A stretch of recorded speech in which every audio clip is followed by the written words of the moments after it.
واللہ ما طلعت شمس ولا غربت. مبشرات کی ایک دوسری قسم ہے جس کو کشف کہتے ہیں. اہل اللہ کو بسا اوقات کشف ہوتا ہے اور اس میں ان کو بتا دیا جاتا ہے کہ یہ کام ہو جائے گا. کشف سطح ہوتے ہیں مگر ان میں بھی وقت کا تعین نہیں کیا جا سکتا. اس میں بھی وقت کا تعین نہیں کیا جا سکتا. اس دن میں نے بات کی حضرت جی رحمت اللہ علیہ کا ایک واقعہ سنایا تو ایک ساتھی کہنے لگے کہ دلوں کا بھید تو اللہ جانتے ہیں.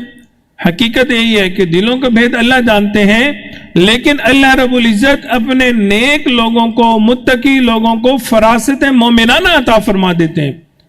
اتقوا فراست المؤمن فإنه ينظر بنور اللہ, جس کی وجہ سے اللہ رب العزت ان کو مکاشفات ہوتے ہیں, ان کو پتہ چل جاتا ہے. حضرت مولانا قاسم نانوتوی رحمت اللہ علیہ کا ایک بوڑھا خادم تھا. وہ کئی دفعہ بڑے مزے مزے کی باتیں پوچھا کرتا تھا.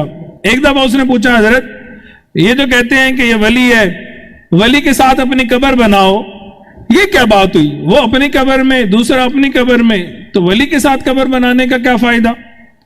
تو اس زمانے میں بجلی کے پنکھے تو نہیں ہوا کرتے تھے, ہاتھ سے پنکھے چلائے جاتے تھے. تو وہ پنکھا بھی کر رہا تھا اور سوال بھی پوچھ رہا تھا. تو حضرت نے اسے کہا کہ یہ پنکھا ذرا بند کر دو. اس نے بند کر دیا. پھر فرمایا کہ پنکھا چلاؤ. اس نے چلانا شروع کیا. پوچھا یہ پنکھا کس کے لیے چلا رہے ہو؟ کہنے لگا حضرت آپ کے لیے کہ آپ کو ہوا ہے.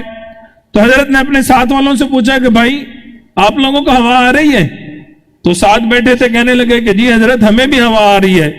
تو فرمایا کہ دیکھو تم پنکھا میرے لیے چلا رہے ہو مگر ہوا ساتھ والوں کو بھی مل رہی ہے.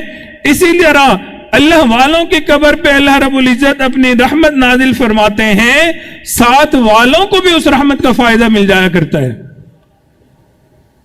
حضرت مولانا احمد علی لوری رحمت اللہ علیہ اپنی وفات کے بعد کسی کو خواب میں نظر آئے تو اس نے پوچھا حضرت آگے کیا بنا؟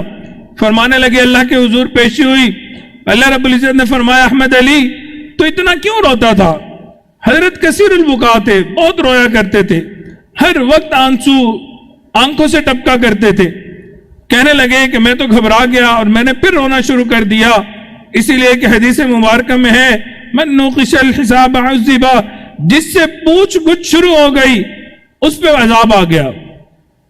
تو رب کریم نے فرمایا احمد علی تو اب بھی روتا ہے حالانکہ تیرا نام اعمال میرے پاس اس طرح سے آتا تھا کہ پچھلے 20 سال سے اس میں کوئی گناہ درج نہیں ہوا کرتا تھا. پھر فرمایا آج تو تیرے انعام کا وقت ہے, ہم نے تیری بھی بخشش کر دی اور جس قبرستان میں تجھے دفن کیا قبرستان کے سب مردوں کی بخشش ادا کر دی ہم نے. تو تمام مردوں کو اللہ رب العزت نے بخش دیا. تو یہ جو اللہ والے ہوتے ہیں ان کے ساتھ جو جڑا ہوتا ہے اس کو بھی اللہ کی رحمتوں سے فائدہ ملتا ہے.